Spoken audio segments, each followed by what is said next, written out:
Dear friends, आज हम बात करेंगे एसिड्स और बेसिस की डिफरेंट थ्योरीज के बारे में। हम बेसिकली इनको रिव्यू करना चाहते हैं क्योंकि एसिड्स और बेसिस का जो इक्विलिब्रियम है, equilibrium in acids and basis, actually वो आयनिक इक्विलिब्रियम का बहुत बड़ा हिस्सा बनता है। और एसिड्स और बेसिस आप क्या होते हैं आप जानते हैं अच्छे से, आपने स्कूल में इसके बारे में जाना है। कक्षा 7 और 8 में ही बात शुरू हो जाती है कि एसिड्स क्या होते हैं और कैसे बिहेव करते हैं, बेसिस क्या होते हैं और कैसे बिहेव करते हैं। और आपने +2 के अंदर एसिड्स और बेसिस के डिफरेंट थ्योरीज के बारे में भी जाना है। आज हम कोशिश करेंगे कि उन सब थ्योरीज के बारे में एक दोबारा से कॉम्प्रिहेंसिव व्यू लें और देखें कि थ्योरीज क्या थी, उनकी क्षमताएं क्या थी और उनकी कमियां क्या थी।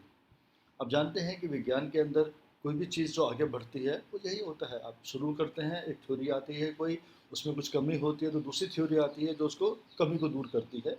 इस तरह से विज्ञान आगे बढ़ता है और यही एसिड्स और बेसिस के लिए भी हुआ। आज हम 3 थ्योरीज की बात करने वाले हैं, अरेनियस थ्योरी, ब्रॉन्सटन-लॉरी थ्योरी और लुईस थ्योरी। हम देखेंगे थ्योरीज क्या कहती हैं, इनके एग्जाम्पल्स लेके चलेंगे और देखेंगे कि इनकी क्षमताएं क्या हैं, क्या बता पाती हैं और क्या नहीं बता पाती हैं। और इस तरह से हम एक ओवरव्यू लेंगे डिफरेंट थ्योरीज के बारे में। तो जो आज का सेशन है वो मैंने इस तरह से प्लान किया है। पहले हम बात करेंगे तो सबसे पुरानी थ्योरी है एसिड्स और बेसिस की, जिसको हम बोलते हैं अरेनियस थ्योरी। थ्योरी के बारे में बात करने के बाद हम देखेंगे कि इसमें क्या कमियां थी कि हमको एक नई थ्योरी की ज़रूरत पड़ी। वो कमियों को जानने के बाद फिर हम आगे बढ़ेंगे और बात करेंगे ब्रॉन्सटन-लॉरी थ्योरी के बारे में और देखेंगे कि ये थ्योरी अरेनियस थ्योरी से किस तरह से बेहतर है। फिर हम देखेंगे इस थ्योरी में क्या कमियां हैं। उसके बाद हम तीसरी थ्योरी लेंगे जिसको हम बोलते हैं Lewis theory of acids and bases. And हालांकि ये थ्योरी काफ़ी अच्छी है, काफ़ी हद तक एसिड्स और बेसिस के बिहेवियर को बताती है, बट इसमें भी कुछ एक्सेप्शंस हैं। तो हम उसके बारे में थोड़ा सा बात करेंगे कि लिमिटेशंस क्या हैं इसके अंदर। और बाद में हम अंत में समराइज़ करेंगे कि हमने आज के सेशन में क्या जाना है। ओके तो शुरू करते हैं हम अरेनियस थ्योरी से। अरेनियस थ्योरी, जैसे मैंने पहले बताया है, कि सबसे पुरानी थ्योरी है और सबसे कॉमनली यूज थ्योरी भी है क्योंकि ये बहुत आसान है समझने में।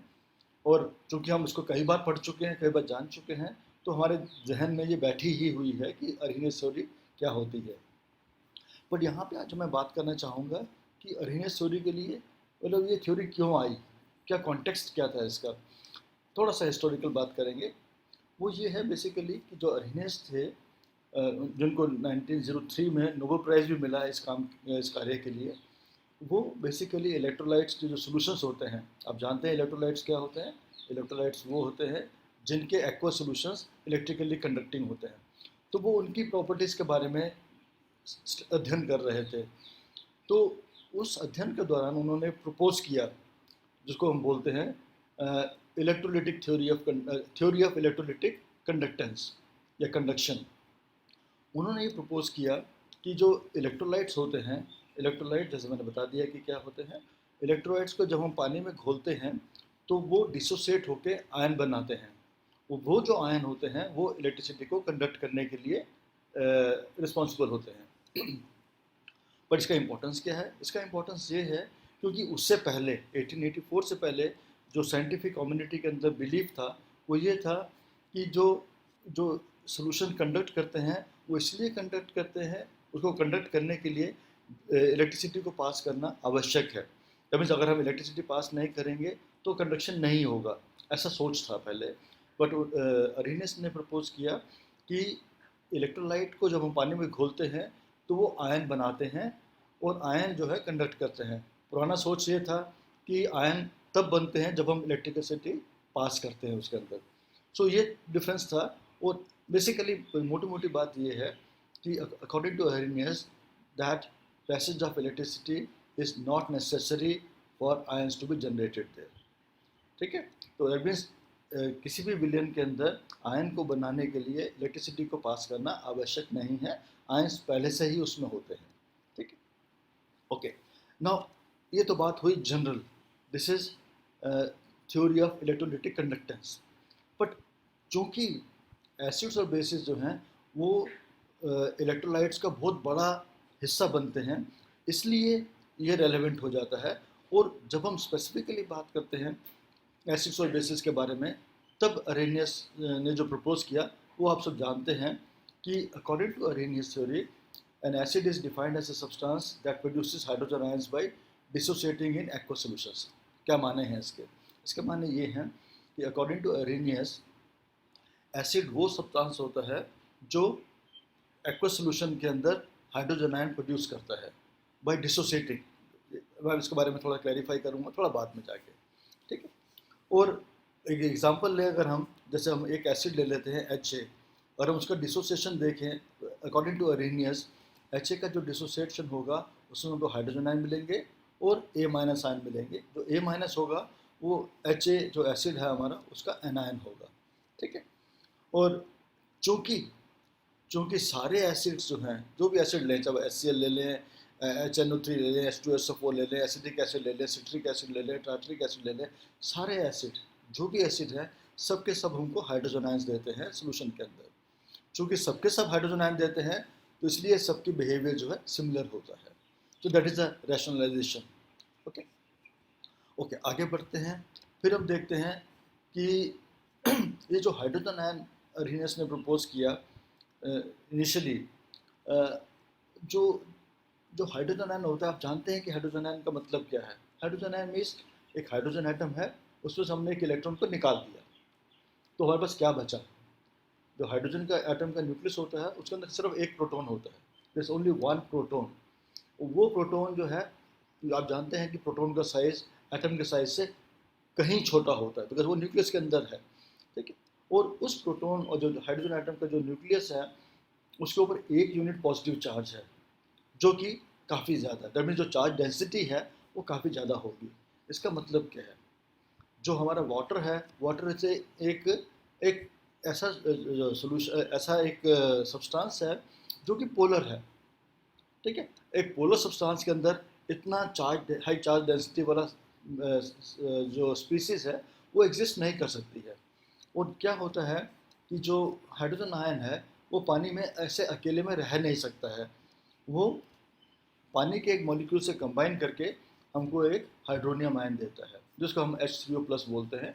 उसको इस तरह से दिखाया जा सकता है कि हाइड्रोजन आयन जो है वो पानी से कंबाइन करके हाइड्रोनियम आयन बना रहा है। ओके, इसका स्ट्रक्चर क्या है? इसका स्ट्रक्चर ये बेसिकली ये होगा कि जो हाइड्रोजन आयन था एक water molecule, you know that water molecule के ऊपर ऑक्सीजन के ऊपर नेगेटिव चार्ज होता है और हाइड्रोजन के ऊपर पॉजिटिव चार्ज होता है, पार्शियल चार्जेस पे। तो क्या होगा, ये दोनों आपस में मिल जाएंगे, मतलब इस तरह से कंबाइन करके हमको एक हाइड्रोनियम आयन देते हैं। और इसमें इम्पोर्टेंट ये जानना है कि हाइड्रोनियम आयन के ऊपर जो चार्ज था हाइड्रोजन एटम वाला, जो प्रोटॉन वाला चार्ज था, वो पूरी स्पीसीज के ऊपर लोकलाइज हो जाता है। तो ये चार्ज हमारा हाइड्रोजन एटम पे नहीं रहता है, it is on the whole species there. Okay, जो हम बता रहे थे कि जो हाइड्रोनियम आयन है उसका स्ट्रक्चर इस तरह से होता है, परंतु अभी पाया गया है, मतलब अभी कुछ काफ़ी समय हो गया है जानते हुए कि स्पेक्ट्रोस्कोपिक मेथड से जो पता लगा है कि जो हाइड्रोजन एटम के ऊपर, जो प्रोटॉन के ऊपर जो चार्ज होता है वो इतना ज़्यादा होता है कि सिर्फ एक ही वाटर मॉलिक्यूल नहीं, you can have a species जिसका फॉर्मूला H9O4+ होता है। दैट मीन्स इसका स्ट्रक्चर कुछ इस तरह से है, जैसे हमारा ये हाइड्रोजन आयन था टू बिगिन विद, ये हाइड्रोजन आयन एक वाटर मॉलिक्यूल से कंबाइन किया, बट इसके अंदर फिर भी अभी थोड़ा सा चार्ज बचता है तीन प्रोटॉन्स के ऊपर जो पॉजिटिव चार्ज था।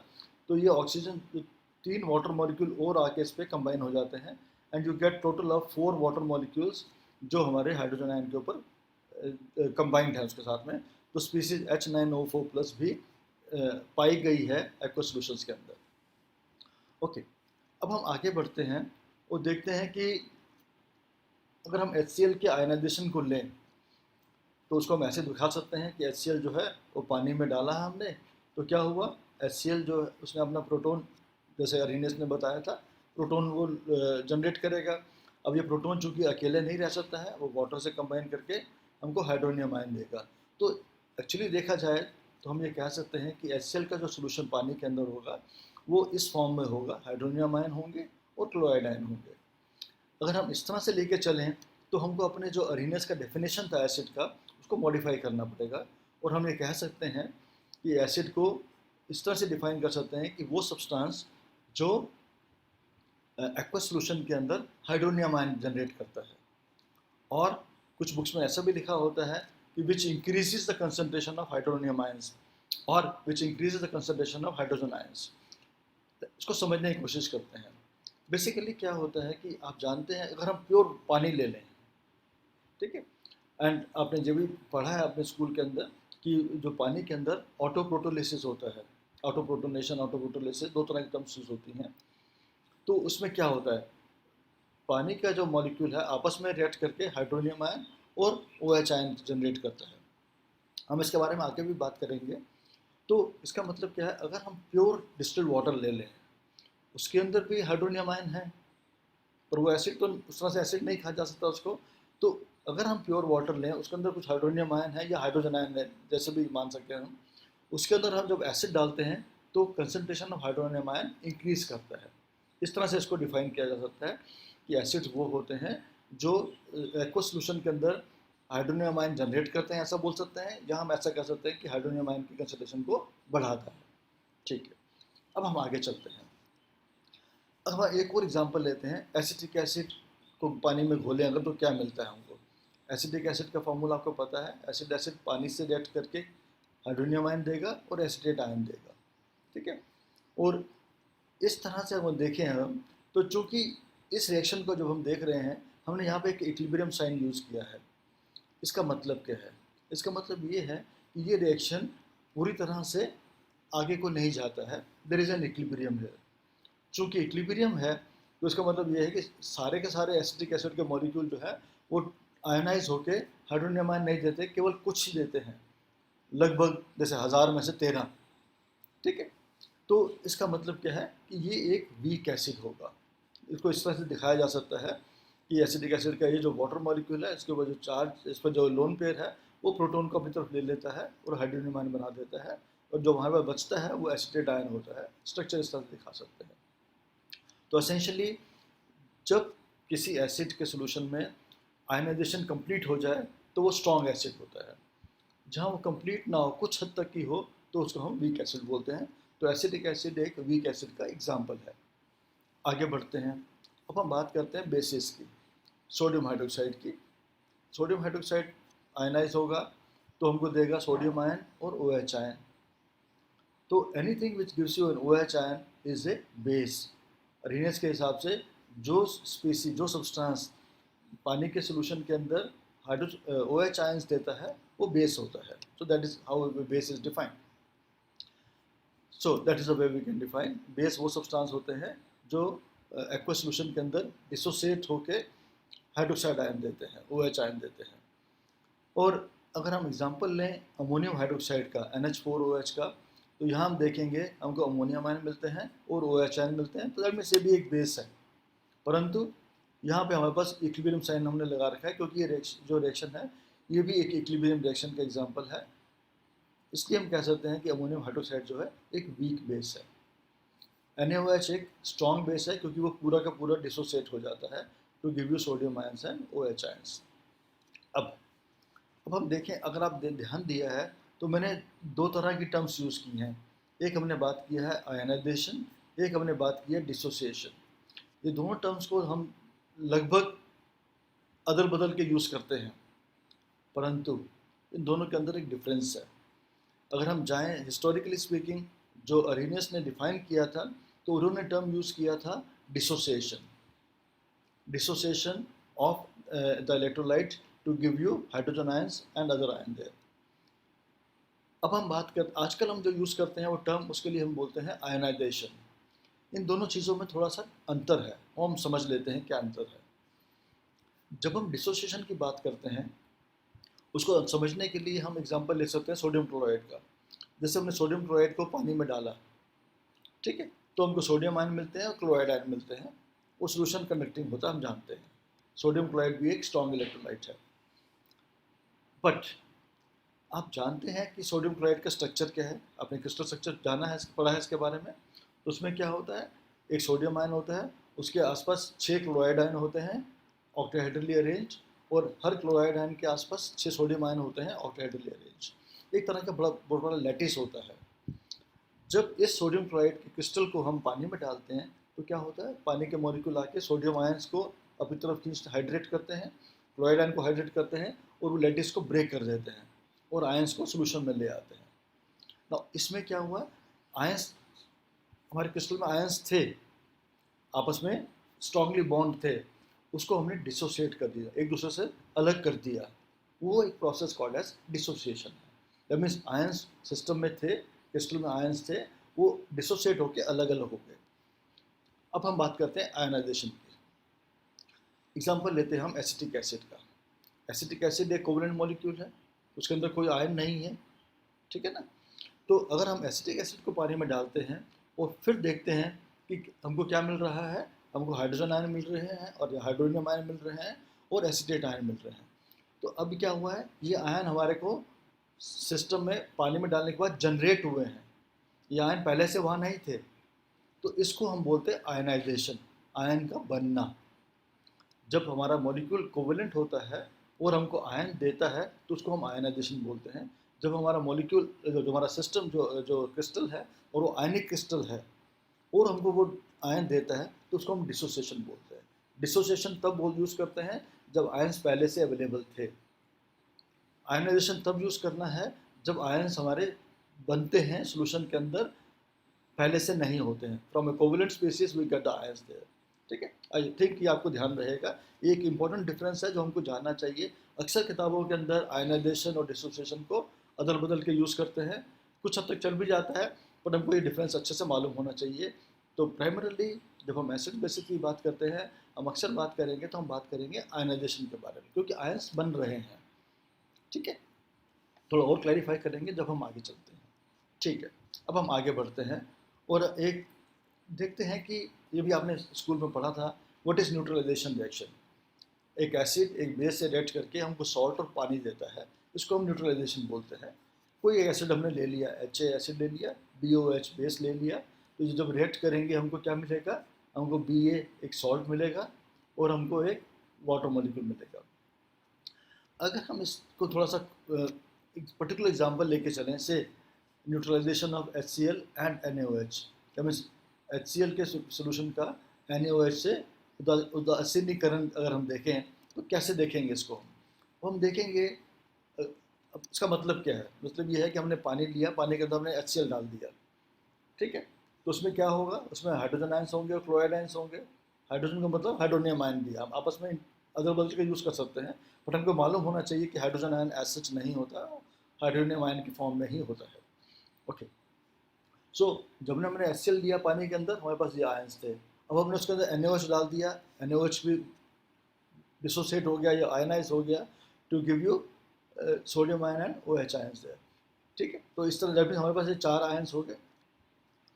अब हम देखेंगे अगर, तो इसमें क्या होता है, ये जो 4 आयन थे इसमें से हाइड्रोनियम आयन, हाइड्रोजन आयन और OH आयन ये कंबाइन करके हमको वाटर मॉलिक्यूल बना देते हैं, ठीक है। और जो सोडियम आयन और क्लोराइड आयन है ये कुछ नहीं, आपस में कंबाइन नहीं करते हैं, सोल्यूशन के अंदर ये इंडिपेंडेंट रहते हैं। जब हमारे पास ये आयन जनरेट हुए थे ये ऐसे कैसे ही पड़े रहेंगे, सिर्फ हमारा जो रिएक्शन होगा, अगर हम देखें कि स्टेप वाइज चलें, ये हमारे घर में डाला सोल्यूशन के अंदर, ये आयंस बने और जो जो आयंस बने थे उसमें से 2 आयन कंबाइन होकर वाटर मॉलिक्यूल बन गए और बाकी 2 आयन ऐसे पड़े रहे। अगर हम कॉमन आयंस को हम काट दें इसमें से तो हमको क्या मिलता है, H+ एक्वस और OH- एक्वस, और हमको यहाँ पानी मिल रहा है। असेंशली अगर देखा जाए तो जो उदासीनीकरण रिएक्शन होता है, अभिक्रिया होती है, उसके अंदर प्राइमरीली जो एसिड बेस के अंदर जो रिएक्शन होता है उसमें हाइड्रोजन आयन और OH आयन का रिएक्शन होता है जिनसे हमको पानी मिलता है। और ये जो बाकी आयन होते हैं जैसे सोडियम आयन है, क्लोराइड आयन है, ये पार्टिसिपेट नहीं करते हैं न्यूट्रलाइजेशन के अंदर, इनको हम बोलते हैं स्पेक्टेटर आयंस, दर्शक आयन बोलते हैं, क्योंकि ये रिएक्शन में पार्टिसिपेट नहीं करते। हमारा acid base neutralisation reaction primarily hydrogen ion का OH आयन से कम्बिनेशन है और कम्बिनेशन से हमको पानी मिलता है, ठीक है, ओके। ये बात भी हमको अच्छे से जाननी चाहिए कि न्यूट्रलाइजेशन का मतलब क्या है। स्ट्रॉन्ग एसिड स्ट्रॉन्ग बेस का जब भी न्यूट्रलाइजेशन होगा एसेंशियली हमको ये वाला रिएक्शन मिल रहा है, ठीक है। और आगे बढ़ते हैं। अब हम देखते हैं कि ये जो रीनियस थ्योरी थी ये बहुत सिंपल थ्योरी थी। तो इसने काफ़ी कुछ समझा दिया हमको, पर उसको इसकी कुछ लिमिटेशंस हैं। वो लिमिटेशंस क्या हैं वो जान लेते हैं।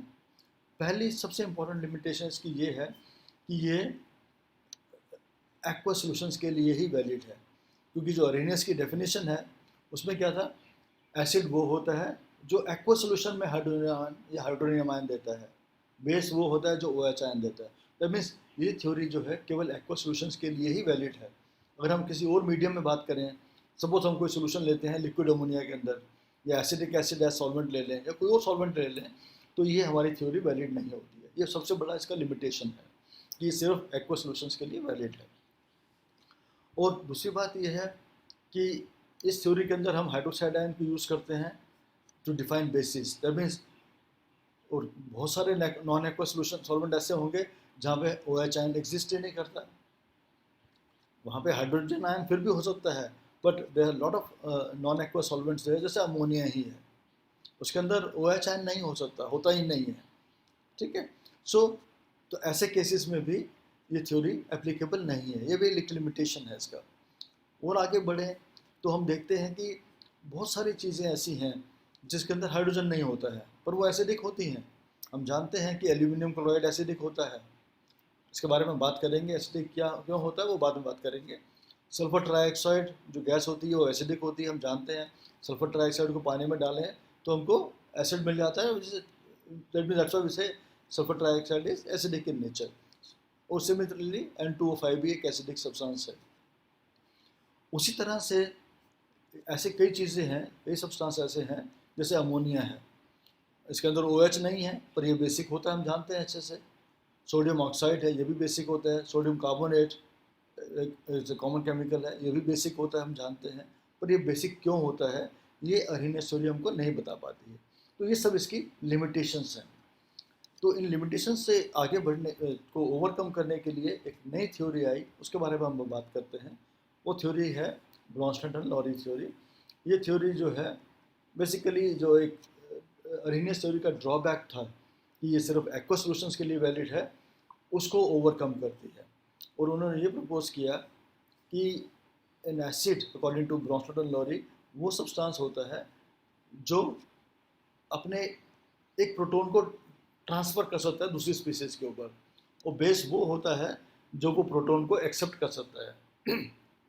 सो पहले क्या था, अरेनियस थ्योरी के हिसाब से एसिड बेस वो होते हैं जो सॉल्यूशन के अंदर, पानी के अंदर हाइड्रोजन आयन देते हैं या OH आयन देते हैं। अब हम उसकी बात नहीं कर रहे, अब हम बात कर रहे हैं कि एसिड वो होता है जो अपना प्रोटॉन दूसरे को दे सके, और बेस वो होता है जो प्रोटॉन को ले सके। ठीक है, तो अब हम जो है हाइड्रोजन आयन जनरेशन से प्रोटॉन ट्रांसफ़र पे आ गए। तो दैट मीन्स देखा जाएगा तो ये थ्योरी बेसिकली एक तरह से देखा जाए तो ये प्रोटॉन ट्रांसफ़र की बात करती है। ठीक है, थोड़ा आगे बढ़ते हैं फिर समझते हैं इसके बारे में। तो इस डेफिनेशन के हिसाब से देखा जाए तो जो कोई ब्रॉन्स्टन-लॉरी एसिड होगा, मतलब मीन्स ऐसा एसिड जो कि ब्रॉन्स्टन-लॉरी की डेफिनेशन को बिलोंग करता है के हिसाब से एसिड है, तो उसके अंदर एक हाइड्रोजन आयन होना चाहिए जो कि मतलब मीन्स उस सब्सटेंस के अंदर एक हाइड्रोजन होना चाहिए जो कि डिसोसिएट होकर हाइड्रोजन आयन दे सके दूसरे सब्सटेंस को। और एक बेस ऐसा होगा जिसके अंदर एक लोन पेयर होना चाहिए जो कि वो प्रोटॉन को एक्सेप्ट कर सके। अगर प्रोटॉन को बाइंड करना है किसी सब्सटेंस में तो एक जगह चाहिए जहाँ पे आके प्रोटॉन प्रोटॉन एक पॉजिटिव चार्ज पार्टिकल है, तो उसके लिए हमको एक लोन पेयर ऑफ इलेक्ट्रॉन चाहिए जहाँ जाके प्रोटॉन जुड़ सके। ठीक है, तो इस हिसाब से देखा जाए तो जो हमारा एसिड बेस रिएक्शन होता है इस प्राइमरीली ये प्रोटॉन ट्रांसफर रिएक्शन। पहला जो अरेनियस के केस में क्या था, एसिड बेस रिएक्शन क्या था, न्यूट्रलाइजेशन रिएक्शन था सॉल्ट एंड वाटर बनने का। अब हम न्यूट्रलाइजेशन की बात डिफरेंटली करेंगे। एक एसिड बेस से रिएक्ट करेगा, इसका मतलब क्या होगा, एसिड अपना प्रोटॉन देगा, बेस उस प्रोटॉन को ले लेगा, तो ये जो प्रोटॉन ट्रांसफर है that becomes an acid base reaction according to Bronsted Lowry theory. एक एग्जांपल लेके चलते हैं। जैसे हमने मान लिया कि अमोनिया को HF से रिएक्ट करेंगे तो क्या होगा, HF एक एसिड है, वो अपना प्रोटॉन जो है वो अमोनिया को देगा तो अमोनियम आयन बन जाएगा एंड हमारे पास फ्लोराइड आयन आ जाएंगे। सो So this is an acid, this is a base है, तो ये हमारे पास दो सब्सटेंस बने, दोनों आपस में सोल्यूशन में रहेंगे as a crystal form. So HF is acting as an acid और अमोनिया जो है acting as a base. Okay, now अब इम्पॉर्टेंट ये है कि जो ब्रॉन्सन एंड लॉरी की डेफिनेशन है, it can be used for acid base reaction in any solvent. अब हमको सिर्फ पानी की ज़रूरत नहीं है, किसी भी सॉल्वेंट के अंदर ये वैलिड होगा। और इवन अगर हमारे पास रिएक्शन कोई गैस फेस में भी हो रहा है तो भी ये जो थ्योरी है वो वैलिड है। अब एक एग्जांपल लेके देखते हैं, जैसे कि अमोनिया गैस का हमने HCl गैस से रिएक्शन किया या टेस्ट भी करते हैं, तो इसमें क्या है,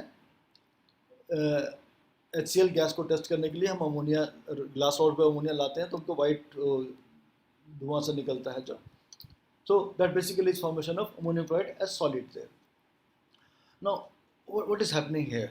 What is happening here is कि इस केस के अंदर हमारे पास दो सब्सटेंस हैं, एसिड गैसेस फेज में, ये भी गैस फेज में है, तो इसमें अमोनिया जो है बेस की तरह से एक्ट कर रहा है, HCl जो एसिड की तरह से एक्ट कर रहा है, क्योंकि अपना ये प्रोटोन अमोनिया को दे रहा है और हमारे वो अमोनियम क्लोराइड बन रहा है। इंपॉर्टेंट बात जो यहाँ पे वो ये है कि ब्रॉन्सन एंड लॉरी थ्योरी जो है इवन गैस फेज रिएक्शंस के लिए भी वैलिड है। That means in that sense ये थ्योरी जो है अरेनियस थ्योरी से बेहतर है, क्योंकि इसका स्कोप जो है, इसका जो फैलाव ज़्यादा बड़ा है।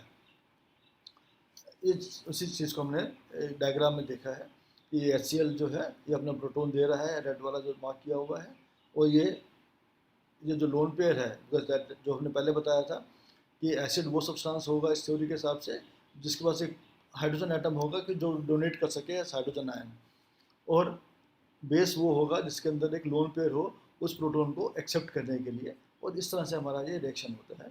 सो ये दिस इज HCl, ये अमोनिया है, HCl और अमोनिया के रिएक्शन से हमको अमोनियम क्लोराइड मिला, ठीक है। सो इसमें सॉल्वेंट के हिसाब से मतलब पानी को का सॉल्वेंट होने की कोई आवश्यकता नहीं है इस थ्योरी के हिसाब से। अब हम आगे बढ़ते हैं कि देखते हैं कि क्या ये थ्योरी एक्वस मीडियम के लिए भी वैलिड है, तो इसका जवाब है हाँ। ब्रॉन्सन एंड लॉरी थ्योरी बहुत ब्रॉड थ्योरी है, हर तरह के सॉल्वेंट के लिए एप्लीकेबल है, हर तरह के वो सॉल्वेंट जिनके अंदर प्रोटोन हो, तो ये हमारी रिक्वायरमेंट है, will come to that also.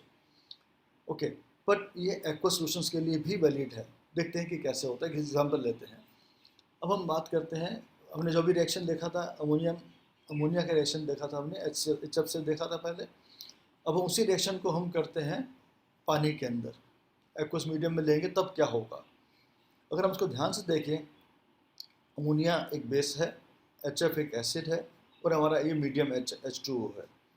तो अगर हम फर्स्ट स्टेप पे देखें तो जो HF है वो अपना प्रोटोन देगा, ये जो प्रोटोन है वो वाटर मॉलिक्यूल ले लेगा और हाइड्रोनियम आयन बना देगा, ठीक है। तो मीन्स बेसिकली ये दो रिएक्टेंट जो है वो रिएक्ट कर रहे हैं, अमोनिया हमारा ऐसे ही पड़ा है। इस तरह समझने के लिए ऐसा कर रहा है, ऐसा होता नहीं कि इस तरह से होगा, इस तरह समझने के लिए हम इस तरह से देख रहे हैं कि अमोनिया हमारा ऐसे ही रहा, एक रिएक्शन हुआ HF और वाटर के बीच में, और उनको हाइड्रोनियम आयन और फ्लोराइड आयन मिल गए।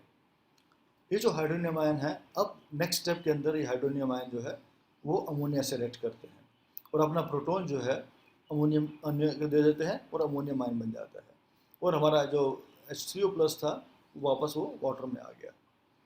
अगर हम इसको देखें, ध्यान से देखें कि इसके अंदर फ्लोराइड आयन तो कॉमन है, इसको हम हटा दें अगर, बिकॉज आयन तो रिएक्ट नहीं, तो इस तरह से स्पेक्टेटर आयन हुआ। अगर हम इस रिएक्शन को देखें तो हमें रिएक्शन इस तरह से होगा, NH3 + H3O giving you ammonium ion and water molecule there. Now अगर हम थोड़ा ध्यान गौर से देखें तो अभी देखते हैं कि इस पूरे रिएक्शन के अंदर पानी का रोल क्या रहा। पानी का रोल केवल ये रहा कि उसने HF से प्रोटोन लिया और अमोनिया को दे दिया, ठीक है। That means water plays the role of a mediator, बीच में एक मीडिएट कर रहा है, HF से प्रोटोन लेके अमोनिया को दे दिया। रिएक्शन बेसिकली HF और अमोनिया का ही हुआ है, ठीक है, बट हमारा जो वाटर है उसका रोल सिर्फ मीडिएशन का है, वो प्रोटोन लेके उसको ट्रांसफर करता है। ओके, मोटी बात ये है कि एक्वस सॉल्यूशंस के अंदर भी Bronsted and Lowry theory valid है। अब हम आगे बढ़ते हैं। एक बहुत इंपॉर्टेंट बात जो ब्रॉडफोर्ड लॉरी थ्योरी के अंदर है कि चूंकि एक इक्विलिब्रियम रिएक्शन होता है, सो जो एसिड बेस इक्विलिब्रियम होता है वो फॉरवर्ड डायरेक्शन में और रिवर्स डायरेक्शन में दोनों में प्रोटॉन ट्रांसफर इन्वॉल्व होते हैं, और समझते हैं एग्जाम्पल से। फिर वही एग्जाम्पल ले लिया हमने, अमोनिया और वाटर का रिएक्शन अगर है, with what you getting is ammonium ion और OH आयन देयर। अगर हम फॉरवर्ड डायरेक्शन में देखें तो क्या हो रहा है, जैसे जो वाटर से प्रोटॉन ट्रांसफर होके अमोनिया पे आ रहा है और हमारा अमोनियम आयन और OH आयन मिले। अगर हम रिवर्स डायरेक्शन में देखें तो हमारा अमोनियम आयन जो है वो प्रोटॉन ट्रांसफर कर रहा है, जो कि OH ले रहा है और पानी बना रहा है। इसका मतलब क्या हुआ? इसका मतलब ये हुआ कि फॉरवर्ड डायरेक्शन में और रिवर्स डायरेक्शन में दोनों में ही प्रोटॉन ट्रांसफर होता है। दैट मीन्स फॉरवर्ड डायरेक्शन में H2O जो है वो एक एसिड की तरह बिहेव कर रहा है, ammonia is acting as a base. Reverse direction में अमोनियम आयन जो है वो एसिड है और OH आयन जो है वो बेस है। ओके, नाउ अब ये बड़ी इंपॉर्टेंट बात यहाँ समझने वाली ये है कि ये जो एक बेस था, इसने प्रोटॉन लेके हमको एक एसिड बना दिया, तो ये जो दोनों हैं, दोनों स्पीसीज आपस में रिलेटेड हैं। उसी तरह से पानी और OH आयन आपस में रिलेटेड हैं। इनको हम बोलते हैं कॉन्जुगेट एसिड बेस पेयर। आप समझ रहे हैं कि ये जो हमारा बेस था, अमोनिया इज अ बेस, और अमोनिया का जो अमोनियम आयन बना है वो उसका कॉन्जुगेट एसिड है। उसी तरह से वाटर एक एसिड है और जो OH आयन है उसका कॉन्जुगेट बेस है। ये आपस में रिलेटेड होते हैं। अगर आप ध्यान से देखें तो जो कॉन्जुगेट एसिड बेस पेयर होता है वो एक ट्रांसफरेबल हाइड्रोजन आयन की से भिन्न होता है। जैसे एग्जांपल ले लेते हैं, अमोनिया हमारा बेस है, ये कॉन्जुगेट एसिड उसका है, दोनों में क्या डिफरेंस है, इसके अंदर एक H+ एक्स्ट्रा है। उसी तरह से हम पानी को और OH आयन को देखेंगे, इसमें भी क्या डिफरेंस है, इसके अंदर एक H+ एक्स्ट्रा है। ठीक है, तो ये that is a way we define conjugate acid base पे, दोनों में डिफरेंस यही होता है, एक हाइड्रोजन आयन अलग एक्स्ट्रा होता है। और जब हम इनको लिखते हैं तो आपने ध्यान दिया होगा, हमने इसको बेस 1 बोला है, इसको एसिड 1 बोला है, इसको एसिड 2 बोला है और इसको बेस 2 बोला है, कि ये जो कॉन्जुगेट एसिड पेयर के जो कंपोनेंट्स हैं उनको हम सेम नंबर से डेजिग्नेट करते हैं। ठीक है, जैसे कि ये एसिड 2 है तो उसका जो कॉन्जुगेट बेस है वो बेस 2 होगा, ये एसिड 1 है तो इसका कॉन्जुगेट बेस जो है वो बेस 1 होगा। ठीक है, ये मैटर ऑफ कन्वेंशन है, इसी तरह से लिखा जाता है। और अक्सर ये इस तरह का प्रश्न भी एग्जाम में आता है कि आपको एक एसिड बेस इक्विलिब्रियम दिया गया है और आपको जानना होता है कि ब्रॉन्सफोर्ड लॉरी के हिसाब से इसमें conjugate acid pair base pairs कौन कौन से हैं। तो आप ये समझ लीजिए ध्यान से। ओके, नाउ नेक्स्ट स्टेप, एक और इम्पॉर्टेंट एस्पेक्ट जो है ब्रॉन्सफोर्ड लॉरी थ्योरी का, कि इसमें चूंकि एक इक्विलिब्रियम रिएक्शन है, अब इक्विलिब्रियम के अंदर इक्विलिब्रियम किस तरफ के होगा। आप जानते हैं कि इक्विलिब्रियम में रिएक्शन या तो फॉरवर्ड होता है या बैकवर्ड होता है, या कुछ हद तक फॉरवर्ड होता है, कुछ हद तक बैकवर्ड होता है। तो किसी भी एक पर्टिकुलर इक्विलिब्रियम के अंदर वो रिएक्शन फॉरवर्ड में जाएगा या बैकवर्ड में जाएगा, वो डिपेंड करेगा कि उसके अंदर जो स्पीसीज इन्वॉल्व हैं, जो एसिड और बेसिस इन्वॉल्व हैं, उनकी रिलेटिव स्ट्रेंथ क्या है, कौन सा, अगर जो स्ट्रॉन्गर एसिड कौन सा है और वीकर एसिड कौन सा है, उसके हिसाब से ही हमारा ये डिसाइड होगा कि रिएक्शन हमारा फॉरवर्ड में डायरेक्शन में जाएगा या बैकवर्ड डायरेक्शन में जाएगा। एग्जाम्पल से समझते हैं। हमने ये रिएक्शन लिया HF और वाटर का रिएक्शन, हाइड्रोनियम आयन और फ्लोराइड आयन मिला। तो आप देख सकते हैं हमने कलर से डिफ्रेंशिएट करने की कोशिश किया है। HF जो है वो एसिड है तो उसका कॉन्जुगेट बेस हमारा फ्लोराइड आयन है, तो एसिड 1 बेस 1। और उसी तरह से वाटर हमारा एक जो है वो बेस 2 है और हाइड्रोनियम आयन जो है एसिड 2 है। सो ये आपस में रिलेटेड है, ये कॉन्जुगेट पेयर है, एसिड बेस पेयर है, ये वाला जो है ये कॉन्जुगेट एसिड बेस पेयर है। ओके, अब हम ध्यान से देखें इसके अंदर, इसको हम स्टेप वाइज समझने की कोशिश करते हैं। रिएक्शन इस तरह से होते नहीं है, बट समझने के लिए हम इस तरह से जा सकते हैं। जैसे HF है, HF हमारा जो है एक proton, it's an acid, we all know that. तो ये जो एसिड है जब ये प्रोटोन जनरेट करेगा, अब वो प्रोटोन जब सोल्यूशन में आएगा, हमारे पास दो स्पीसीज हैं, एक ये बेस है और एक ये बेस है। तो ये जैसे जनरेट होगा तो फ्लोराइड आयन भी सोल्यूशन में ही होगा। तो अब हमारे पास क्या है, ये जो हाइड्रोजन आयन है वो पानी भी ले सकता है और फ्लोराइड आयन भी ले सकता है। अब अगर पानी लेगा तो हमारा रिएक्शन फॉरवर्ड डायरेक्शन में जाएगा, अगर वो HF का जो प्रोटोन है वो फ्लोराइड आयन ने जल्दी से पकड़ लिया तो रिएक्शन वापस डायरेक्शन में जाएगा। और ये जो रिएक्शन है, इस रिएक्शन में जैसे मैंने बताया कि रिएक्शन जो HF से प्रोटॉन आया है वो पानी ले सकता है या फ्लोराइड आयन ले सकता है। और एक्सपेरिमेंटली ये पाया गया है कि ये इक्विलिब्रियम जो है वो बैकवर्ड डायरेक्शन में ज़्यादा होता है, मतलब बहुत कम फॉरवर्ड डायरेक्शन में जाता है। इसका मतलब क्या हुआ? इसका मतलब ये हुआ कि जो फ्लोराइड आयन है वो पानी की अपेक्षा एक स्ट्रॉन्गर बेस है, ठीक है, क्योंकि equilibrium is found to go to right hand direction, to left hand direction. That means fluoride ion is a stronger base than water. Fluoride ion जो है जल की तुलना में एक स्ट्रॉन्गर बेस है। एक और एग्जांपल लेते हैं। अब इस एग्जांपल में देखें हमारे पास क्या है, HCl लिया, पानी ले लिया, रिएक्शन जो होगा हाइड्रोनियम आयन बन गया, एक क्लोराइड आयन बन गया। सो HCl और chloride ion acid base pair बनाते हैं, H2O और H3O प्लस जो है एसिड बेस पेयर बना रहे हैं। अब इसमें देखें, इसमें भी वही बात हो सकती है कि HCl से जो प्रोटॉन आएगा वो पानी ले लेगा या क्लोराइड आयन लेगा। बट ये हमको पता है HCl is a strong acid, और हमने यहाँ सिंगल एरो दिखाया है कि इतना स्ट्रॉन्ग है कि रिएक्शन लगभग 100% फॉरवर्ड डायरेक्शन में ही जाता है। इसका मतलब क्या हुआ? इसका मतलब ये हुआ कि ये जो प्रोटॉन इससे जनरेट होगा वो पानी ही लेगा और हाइड्रोनियम आयन बना देगा। क्लोराइड आयन जो है इस प्रोटॉन को नहीं ले पाएगा। That means chloride ion is a very very weak base, much weaker base as compare to water. आप समझ रहे हैं कि इसका मतलब क्या हुआ? पिछले केस में क्या था, दोनों के बीच में चॉइस थी, तो वहाँ पर फ्लोराइड आयन था, वो स्ट्रॉन्गर बेस निकला जल की तुलना में। यहाँ पे हमारे पास क्लोराइड आयन जो है वो बहुत वीक है एज कंपेयर टू वाटर है। नाउ ये सब बात हमने बता दी हैं। इसका मतलब क्या है? इसका मतलब बहुत इंपॉर्टेंट एक आउटकम है जो हमको ध्यान रखना है। वो ये है कि अगर हमारा पास कोई एक एसिड जो वीक एसिड है, जैसे HF एक वीक एसिड है, तो उसका जो कॉन्जुगेट बेस है वो स्ट्रॉन्ग होगा। अगर हमारा एसिड स्ट्रॉन्ग है, जैसे कि HCl एक स्ट्रॉन्ग एसिड है, तो उसका जो कॉन्जुगेट बेस है वो वीक होगा। ये एक बहुत इम्पॉर्टेंट काइंड ऑफ कंक्लूजन है जो एसिड ब्रॉन्सफोर्ड एंड लॉरी थ्योरी से निकलता है कि कॉन्जुगेट एसिड बेस पेयर के अंदर अगर हमारा एसिड स्ट्रॉन्ग है तो बेस वीक होगा, और एसिड वीक है तो बेस स्ट्रॉन्ग होगा, एंड वाइस वर्सा।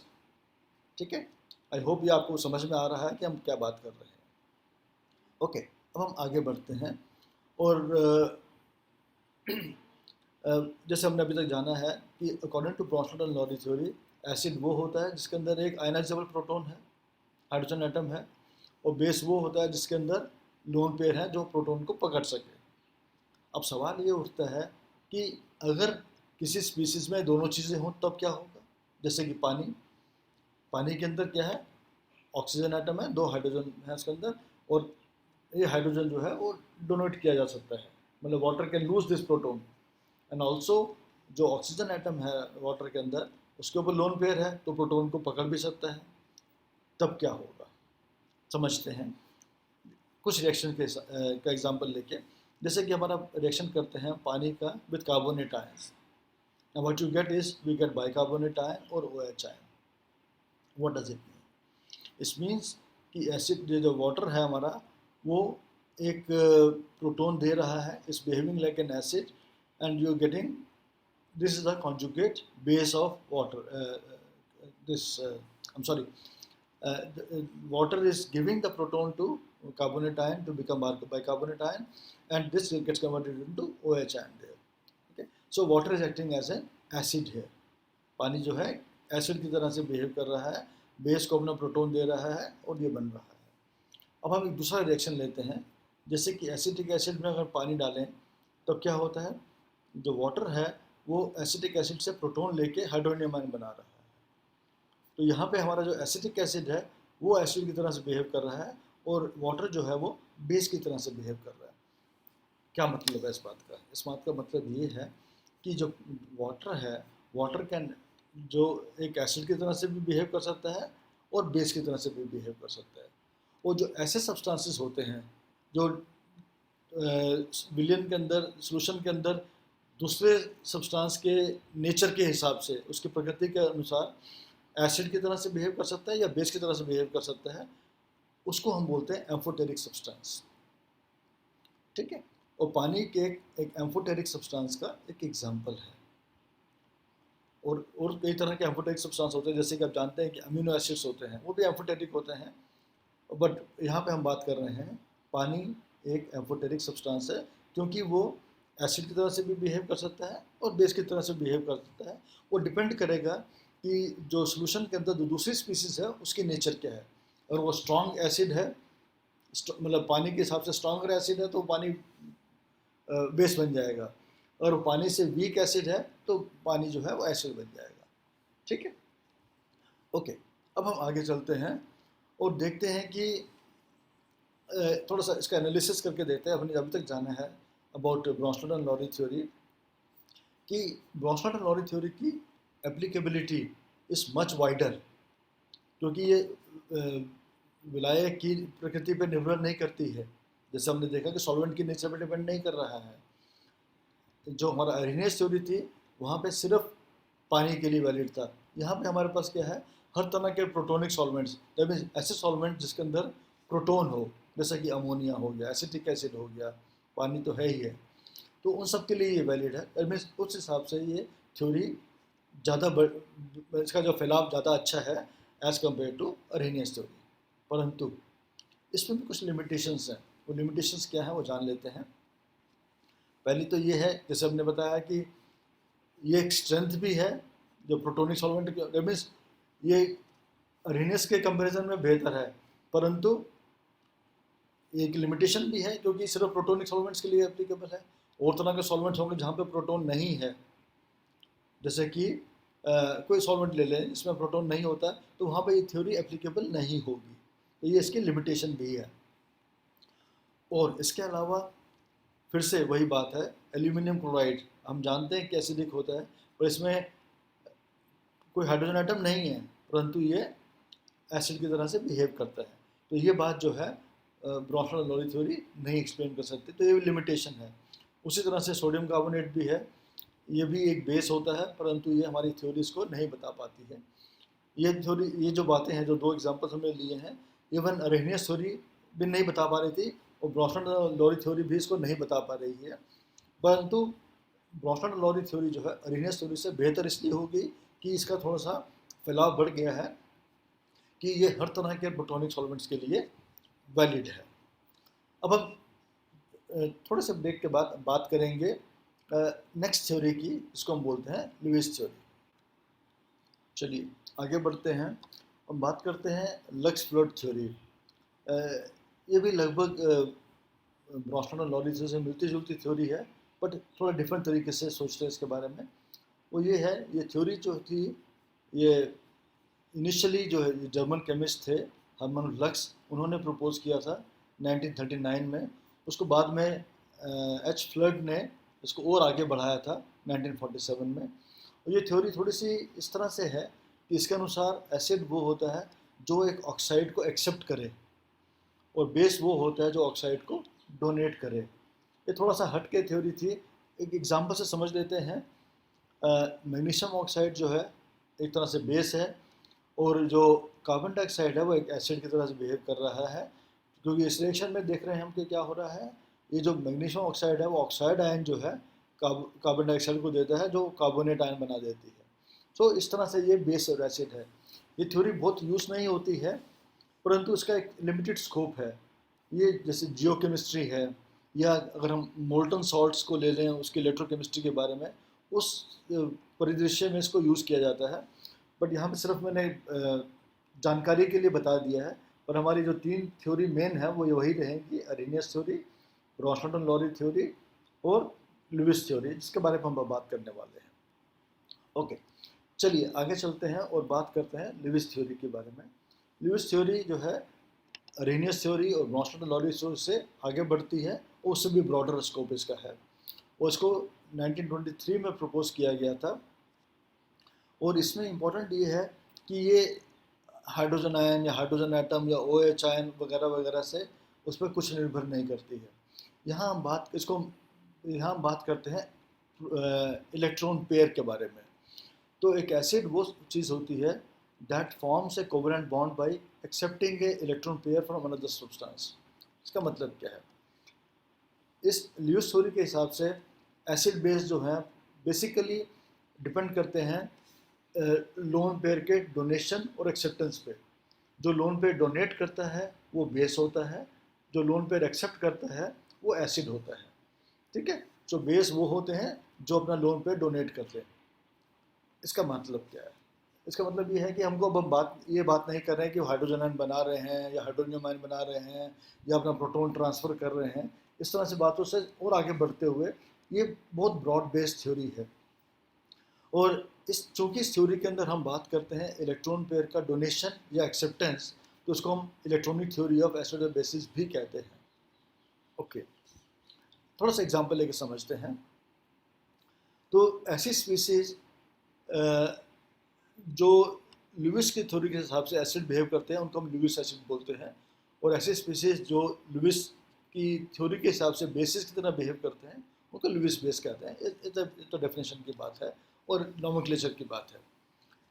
बट अब इम्पोर्टेंट ये है कि लुईस एसिड कौन होगा, कैसे सब्सटेंस ऐसे होंगे जो लुईस एसिड की तरह बिहेव करेंगे।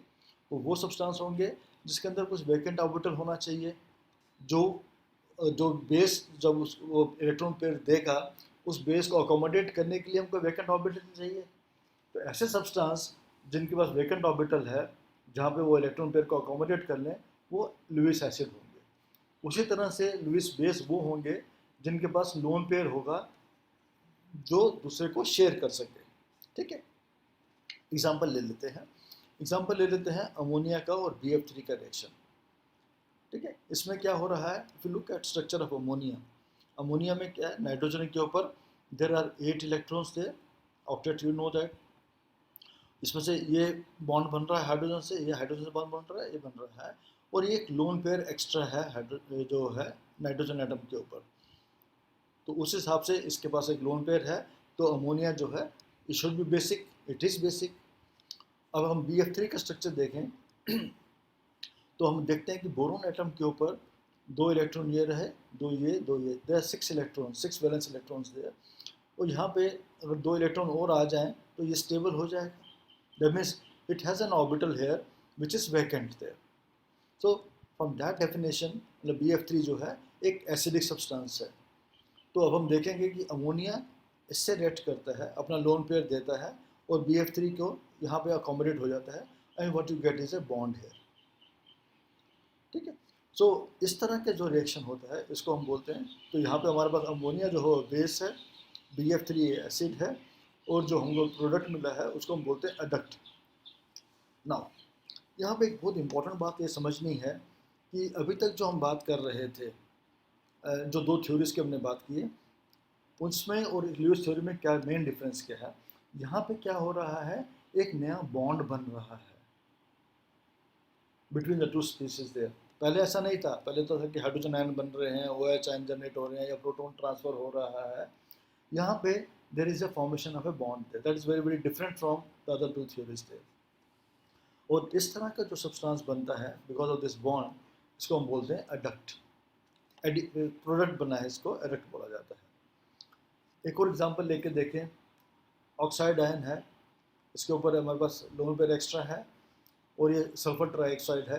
Eight sulphur atom what you find is there is a vacancy है because sulphur can expand its octet there. So क्या होता है, ये जो ऑक्साइड आयन है वो सल्फर ट्राइऑक्साइड से रिएक्ट करके सल्फेट आयन बनाता है। ठीक है, तो यहाँ पे सल्फेट के हमारे पास ऑक्टेट भी कंप्लीट हो जाता है, and this is a basically important ये है कि ये हमारा बेस है और ये हमारा एसिड की तरह से बिहेव कर रहा है क्योंकि इससे ये लोन पेयर को अकोमोडेट कर रहा है। एक और एग्जांपल लें, अगर हम SF4 का ले लें और ये 2 फ्लोराइड आयन ले लिए, तो फ्लोराइड आयन के पास एक्स्ट्रा इलेक्ट्रॉन्स हैं तो it's acting as a base है।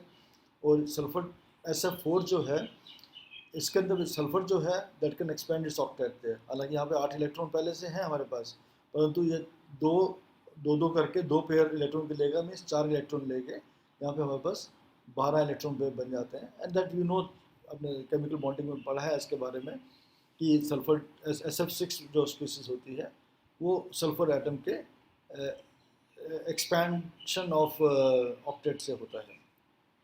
सो हमारे कॉन्टेक्स्ट यहाँ पे इम्पोर्टेंट ये है कि this is acting as a acid, this is acting as a base है। एंड ये जो बॉन्ड बनता है, जैसे हमने पिछले बताया अभी, कि जो बॉन्ड बनता है एसिड और बेस के बीच में, ये डेटिव या कोऑर्डिनेट बॉन्ड होता है। इसके बारे में आप स्कूल से ही जानते हैं कि डेटिव बॉन्ड क्या होता है। जैसे कोवलेंट बॉन्ड बनता है, कोवलेंट बॉन्ड में क्या होता है, कोवलेंट बॉन्ड में दो एटम जो कंबाइन करते हैं वो अपना एक एक इलेक्ट्रॉन शेयर करते हैं और हमारा बॉन्ड बन जाता है। डेटिव बॉन्ड या कोऑर्डिनेट बॉन्ड में ये होता है कि एक स्पीसीज जो है वो दो इलेक्ट्रॉन देती है, दूसरी स्पीसीज उसको एक्सेप्ट कर लेती है और बॉन्ड बन जाता है। दैट मीन्स बॉन्ड बनाने के लिए जो एक इलेक्ट्रॉन पेयर चाहिए, कोवलेंट बॉन्डिंग में दोनों एटम कंट्रीब्यूट करके बनाते हैं इलेक्ट्रॉन पेयर को, और कोऑर्डिनेट बॉन्ड में एक ही एटम जो एक ही स्पीसीज जो है वो इलेक्ट्रॉन पेयर देती है। ठीक है, ओके, चलिए थोड़ा और आगे बढ़ते हैं और देखते हैं कि ल्यूइस थ्योरी का थोड़ा एनालिसिस करके देखें कि चूंकि एक इलेक्ट्रॉनिक थ्योरी है और किसी सॉल्वेंट पे डिपेंड नहीं करती है, तो इन that sense it is much broader. पर इसकी कुछ बहुत हल्की सी लिमिटेशन है, वो ये है कि कुछ सब्सटेंस ऐसे हैं जैसे कि HCl, we know that is acidic, carbon dioxide also is acidic in nature, but उनका अगर हम इलेक्ट्रॉनिक फार्मूला देखें तो यहाँ पे तो HCl के अंदर ऐसा कोई स्कोप नहीं है कि वो इलेक्ट्रॉन पेयर को एक्सेप्ट कर सके, बिकॉज हाइड्रोजन के भी जो दो इलेक्ट्रॉन है, मतलब हीलियम कॉन्फ़िगरेशन बनी हुई है, और क्लोरीन का भी ऑक्टेट कंप्लीट है, तो there is no vacancy there. तो सवाल ये उठता है कि वैकेंसी नहीं है तो HCl एसिड कैसे बिहेव करता है, तो ये ल्यूइस थ्योरीज को नहीं बता पाती है। सिमिलरली कार्बन डाइऑक्साइड के अंदर भी देखें, अगर हम कार्बन के ऊपर 4 इलेक्ट्रॉन ये रहे, 6 और 2 8, ऑक्सीजन के भी 8 पूरे हैं, मीन्स तीनों एटम्स जो हैं, ऑक्सीजन एटम दोनों और कार्बन, सबका ऑक्टेट कंप्लीट है, तो देयर इज़ नो वैकेंसी। चूँकि वैकेंसी नहीं है परंतु ये एसिड बिहेव करता है, तो ये एक तरह से एक एक्सेप्शन है to the Lewis theory there. तो ल्यूइस ने इसको इस तरह से जस्टिफाई किया कि this are called as secondary acids and bases, they are not primary acids. Primary acid तो वही हैं जो प्राइमरी बेस वो होंगे जो लोन पेयर डोनेट कर सकें, प्राइमरी एसिड वो होंगे जो लोन पेयर एक्सेप्ट कर सकें। ठीक है, चलिए और आगे बढ़ते हैं, एक थोड़ा सा बात कर लेते हैं ओसानोविक थ्योरी। ये 1938 में प्रपोज हुई थी। इस आपके कोर्स में नहीं है, सिर्फ जानकारी के लिए 1-2 मिनट में बता रहा हूँ आपको। बेसिकली इस थ्योरी के हिसाब से एसिड वो सब्सटेंस होते हैं जो एक नेगेटिव स्पीसीज को एक्सेप्ट करते हैं और या पॉजिटिव स्पीसीज को डोनेट करते हैं, और बेस वो होते हैं इसका उल्टा, जो पॉजिटिव स्पीसीज को एक्सेप्ट करते हैं और नेगेटिव स्पीसीज को डोनेट करते हैं। तो जैसे इसको ले यहाँ पर, this is slightly more broad than even Lewis theory. Lewis theory में क्या था, बेस वो होता है जो लोन पेयर देगा। अब हम लोन पेयर की बात नहीं कर रहे हैं, हम पूरी नेगेटिव स्पीसीज की ही बात कर रहे हैं। एसिड क्या था, जो लोन पेयर एक्सेप्ट करता है, यहाँ पे एसिड वो है जो एक नेगेटिव स्पीसीज को एक्सेप्ट कर लेगा। ठीक है, एक एग्जांपल समझ लेते हैं, जैसे Na2O है, उसका रिएक्शन SO3 से किया, तो इसमें ऑक्साइड आयन जो है SO3 को चला गया, सल्फेट आयन बन गया, तो this an exchange of oxide ion there. So in that sense this is an acid based theory. ये बहुत ब्रॉड है परंतु इसका कोई खास एप्लीकेशन हम लोग नहीं करते हैं। तो इसके बारे में सिर्फ जानकारी के लिए मैंने आपको बता दिया, इसको ज़्यादा ज़रूरत हमको बात करने की थी नहीं। बट इसमें एक इम्पॉर्टेंट एस्पेक्ट का ये है कि अगर हम इस थ्योरी को यूज़ करके देखेंगे तो हम पाएंगे कि जो रिडॉक्स रिएक्शन होते हैं, ऑक्सीडेशन रिएक्शंस, वो एक तरह से एसिड बेस रिएक्शन का एक स्पेशल केस बन जाता है। इसके बारे में हम फिर कभी बात करेंगे, जब हम ऑक्सीडेशन रिएक्शन की बात करेंगे वहाँ इसको रिलेट करेंगे। अब हम आई थिंक इतना जो मेरे को आज बात करना था वो इतना ही था। अब हम थोड़ा सा समअप कर लेते हैं कि हमने आज क्या समझा है। बेसिकली समरी को मैंने एक फिगर की फॉर्म में देने की कोशिश की है यहाँ पर। तो हम देखते क्या है कि 1884 में अर्हेनियस थ्योरी आई थी। हमने बेसिकली 3 थ्योरीज की बात की है, Arrhenius theory, Bronsted Lowry theory and Lewis theory है। और ये जो पिक्टोरियल डायग्राम बनाया है यह दिखाता है कि थ्योरी कैसे, इसका विस्तार किस तरह से हुआ है। तो जैसे ये हमारे अर्हेनियस थ्योरी थी, यहाँ पर हम बात करी थी हम लोगों ने generation of hydrogen ion and OH ions, और वैलिडिटी इसकी थी एक्वा सॉल्यूशंस के अंदर। इससे बेहतर थ्योरी थी हमारे पास ब्रॉन्स्टन-लॉरी थ्योरी, जहाँ हम बात करते हैं give and take of protons, ठीक है, चाहे वो लिक्विड सिस्टम में हो, गैसेस में हो या सॉल्यूशंस में हो। और बेसिकली एक्वा सॉल्यूशन से विस्तार हो गए ये प्रोटोनिक सिस्टम्स पे आ गए। Mean any solvent which is protonic, उसके लिए थ्योरी हमारी वैलिड थी। तो तीसरी थ्योरी हमने जो पढ़ी ल्यूस थ्योरी थी, वहाँ पे हम बात करी थी हम लोगों ने donation and acceptance of lone pair. जो डोनेट करता है लोन पेयर वो बेस है, जो एक्सेप्ट करता है वो एसिड है। तो ये हर तरह के सिस्टम के लिए वैलिड है, ठीक है। तो इसके साथ ही हम इसको ख़त्म करना चाहेंगे इस सेशन को। अगले सेशन में हम बात करेंगे पीएच क्या होती है, मतलब पीएच का कॉन्सेप्ट क्या है, पीएच के कॉन्सेप्ट की क्या ज़रूरत पड़ी और उसका जस्टिफिकेशन क्या है, उसका आधार क्या है उस कॉन्सेप्ट का। और हम डिफरेंट विलियंस के अंदर सॉल्यूशंस के अंदर पीएच को कैसे कैलकुलेट करते हैं। Thank you for today.